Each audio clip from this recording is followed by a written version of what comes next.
ಹಾಗೆ ಭಾರತದ ಶಿಕ್ಷಣ ವ್ಯವಸ್ಥೆ ಈಗ RSS ನ ಅಡ್ಡೆ ಆಗಿ ಹೋಗ್ಬಿಟ್ಟಿದೆ. ಪುಸ್ತಕ ಬಿಡುಗಡೆ ಕಾರ್ಯಕ್ರಮದಲ್ಲಿ ಮಲ್ಲಿಕಾರ್ಜುನ್ ಖರ್ಗೆ ಕೊಟ್ಟಂತ ಹೇಳಿಕೆ. ಎಲ್ಲಾ ಕಡೆ ಸಂಘದವರನ್ನೇ ಇವರು ನೇಮಕ ಮಾಡ್ತಿದ್ದಾರೆ. ಬೇರೆಯವರು ಹಾಗಾದ್ರೆ ಯಾರು ಯೋಗ್ಯರೇ ಇಲ್ವಾ? 3 ಲಕ್ಷ ಕೋಟಿ ಖರ್ಚಾದ್ರೂ ಕೂಡ ಬುಲೆಟ್ ಟ್ರೈನ್ ಬರಲಿಲ್ಲ. ಅದಕ್ಕಾಗಿ ವಿದ್ಯಾರ್ಥಿಗಳ ಮೇಲೆ ಇವರು ಬುಲೆಟ್ ಹಾರಿಸ್ತಾ ಇದ್ದಾರೆ. ನನ್ನನ್ನ ದಲಿತ ನಾಯಕ ಅಂತಾರೆ. ನಾನು ಕಾಂಗ್ರೆಸ್ ನಾಯಕ ಅಂತ ಮಲ್ಲಿಕಾರ್ಜುನ್ ಖರ್ಗೆ ಹೇಳ್ತಾರೆ. ಎಜುಕೇಶನ್ ಸರಿ ಮಾಡಿ. ಈಗ ಎಜುಕೇಶನ್ ಡಿಪಾರ್ಟ್ಮೆಂಟ್ ಏನಾಗಿದೆ ಅಂದ್ರೆ RSS ಅಡ್ಡ ಆಗಿದೆ. ಎಲ್ಲ ಪ್ರೊಫೆಸರ್ ಅವರು, ಲೆಕ್ಚರರ್ ಅವರು, ವೈಸ್ ಚಾನ್ಸಲರ್ ಅವರು, ಏನ್ ಬೇರೆಯವರು ಬುದ್ಧಿವಂತರೇ ಇಲ್ಲ. ಈ ರೀತಿಯಾಗಿ ನೀವು ಅಂದ್ರೆ ಅವರ ವಿಚಾರಧಾರೆ ಇಟ್ಕೊಂಡಂತ ಶಿಕ್ಷಕರಿಗೆ ಅವರು ರಿಕ್ರೂಟ್ ಮಾಡ್ತಾ ಇದ್ದಾರೆ. ಈ ರಿಕ್ರೂಟ್ಲಿಂದ ಇಡೀ ಭಾರತ ದೇಶದ ವಿದ್ಯಾರ್ಥಿಗಳ ಮನಸ್ಸನ್ನ ಕೆಡಿಸ್ತಕ್ಕಂಥದ್ದು ಮಾಡ್ತಾ ಇದ್ದಾರೆ. ಅದಕ್ಕೆ ನೀವು ಹುಷಾರಾಗಿರಿ. ನೀವು ಓದಿ, ನಿಮ್ಮ ಮಕ್ಕಳಿಗೆ ಓದಿಸಿ. ಆದರೆ ಅನ್ಯಾಯ ಎಲ್ಲಿ ನಡೀತದೋ ಅಲ್ಲಿ ಹೋರಾಟ ಮಾಡ್ತಕ್ಕಂಥದ್ದು ನೀವು ಕಲಿಬೇಕು.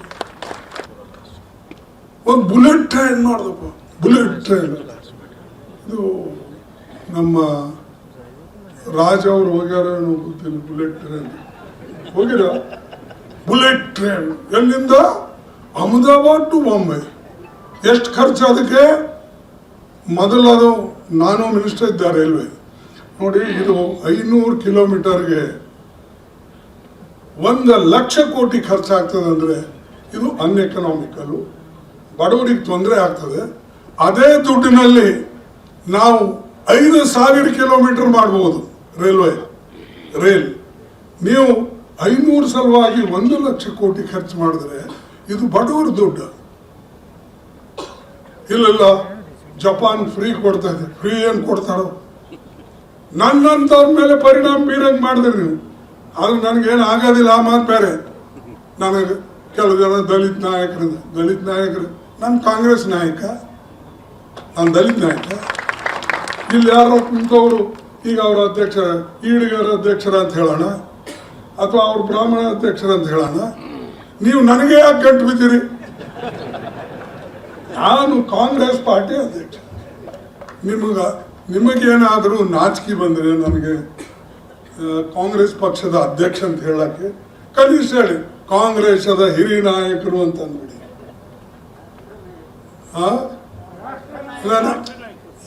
ಅರೆ ನಿಮಗೆ ನಾಚಿಕೆ ಬರ್ತದಲ್ಲಪ್ಪ. ಮೋದಿ ಹಾಗೆ ಅಮಿತ್ ಶಾ ಇತ್ತೀಚೆಗೆ ಇವ್ರು ತೊಂದರೆ ಕೊಡೋದು ನಮಗ್ ಜಾಸ್ತಿ ಆಗಿದೆ. ಈಗೇನಾಗಿದೆ, ಅವ್ರ ಶಿಷ್ಯಂದ್ರ ಕಡೆಯಿಂದ ತೊಂದರೆ ಕೊಡಿಸ್ತಾ ಇದ್ದಾರೆ. ಇದು ಮೊನ್ನೆ ಈ ಖರ್ಗೆ ಅವ್ರು ಮಾತನಾಡಿದ ಜಾಗವನ್ನ ಗಂಗಾಜಲ ಹಾಕಿ ಏನೋ ಈ ಗೋಮೂತ್ರ ಹಾಕಿಲ್ಲ ಸ್ವಚ್ಛಗೊಳಿಸಿದ್ರಲ್ಲ, ಆ ವಿಚಾರವಾಗಿ ಅವ್ರು ಮಾತನಾಡಿದ್ರು. ನಾನು ಉತ್ತರಾಖಂಡ್ನಲ್ಲಿದ್ದಾಗ ಯಾರು ಏನೂ ಮಾಡಿರ್ಲಿಲ್ಲ. ಅಲ್ಲಿನ ಕೆಲ ಮುಖಂಡರು ದೆಹಲಿಗೆ ಬಂದು ಅಮಿತ್ ಶಾ ಅವರನ್ನ ಭೇಟಿಯಾದ್ರು. ದೆಹಲಿಯಿಂದ ಉತ್ತರಾಖಂಡ್ಗೆ ಆನಂತರದಲ್ಲಿ ಹಿಂದಿರುಗಿ ಆಮೇಲೆ ಶುದ್ಧೀಕರಣ ಮಾಡಿದ್ದಾರೆ. ದೊಡ್ಡ ಸುದ್ದಿ ಆಗ್ಲಿ ಅಂತ ಭಾಷಣದ ಜಾಗವನ್ನ ಶುದ್ಧೀಕರಿಸಿದ್ದಾರೆ ಅಂತ ಖರ್ಗೆ ಟೀಕೆ ಮಾಡಿದ್ದಾರೆ. ದೇಶದಾಗ ಇನ್ನೂ ಅಸ್ಪೃಶ್ಯತೆ ಇದೆ, ಸಾವಿರಾರು ವರ್ಷದಿಂದ ಇದೆ. ಈಗ ಸ್ವಾತಂತ್ರ್ಯ ಸಿಕ್ಕ ಮೇಲೆ ನೀವು ಹಿಂದೂ ಅಂತ ನಾವೆಲ್ಲ ಹೇಳ್ಕೋತೇವಲ್ಲ, ನೀನ್ ಸರಿ ಮಾಡೋದಿತ್ತು. ಈಗ 12.5 ವರ್ಷ ನಿನ್ ಕೈಯಲ್ಲಿ ಸಿಕ್ಕಿದೆ ಅಲ್ಲ, ನೀನ್ ಯಾಕೆ ಅವ್ರಿಗೆ ಹೇಳಿದ್ದು ನಿಲ್ಲಿಸಿ ಅಂತ ಯಾಕೆ ಹೇಳಲ್ಲ? ನನ್ನಂತವ್ರ ಮೇಲೆ ಪರಿಣಾಮ ಬೀರಂಗ್ ಮಾಡಿದ್ರಿ ನೀವು. ಅದು ನನಗೇನು ಆಗೋದಿಲ್ಲ. ಆ ಮಾತು ಬೇರೆ. ನನಗೆ ಕೆಲವು ಜನ ದಲಿತ ನಾಯಕರು, ನಾನು ಕಾಂಗ್ರೆಸ್ ನಾಯಕ, ನಾನು ದಲಿತ ನಾಯಕ. ಇಲ್ಲಿ ಯಾರೋ ಕುಂತವರು ಈಗ ಅವರ ಅಧ್ಯಕ್ಷರ, ಈಡಿಗರ ಅಧ್ಯಕ್ಷರ ಅಂತ ಹೇಳೋಣ, ಅಥವಾ ಅವ್ರ ಬ್ರಾಹ್ಮಣ ಅಧ್ಯಕ್ಷರ ಅಂತ ಹೇಳೋಣ. ನೀವು ನನಗೆ ಯಾಕೆ ಗಂಟು ಬಿದ್ದೀರಿ? ನಾನು ಕಾಂಗ್ರೆಸ್ ಪಾರ್ಟಿ ಅಧ್ಯಕ್ಷ. ನಿಮಗೇನಾದರೂ ನಾಚಿಕೆ ಬಂದರೆ ನನಗೆ ಕಾಂಗ್ರೆಸ್ ಪಕ್ಷದ ಅಧ್ಯಕ್ಷ ಅಂತ ಹೇಳಕ್ಕೆ ಕನಿಷ್ಠ ಹೇಳಿ ಕಾಂಗ್ರೆಸ್ದ ಹಿರಿಯ ನಾಯಕರು ಅಂತ ಅಂದ್ಬಿಡಿ. ಅರೆ ನಿಮಗೆ ನಾಚಿಕೆ ಬರ್ತದಲ್ಲಪ್ಪ. ರಾಷ್ಟ್ರ ನಾಯಕರು, ಇವರು ಹಿರಿಯ ನಾಯಕರು, ಇವರು ದಲಿತ ನಾಯಕ. ದಲಿತ ಯಾರು? ದಲಿತ ಎಲ್ಲರೂ ಬಡವರು. ನಾನೇ ಇದ್ದೀನ ಅದರಲ್ಲಿ? ಎಲ್ಲ ಬಡವರೇ.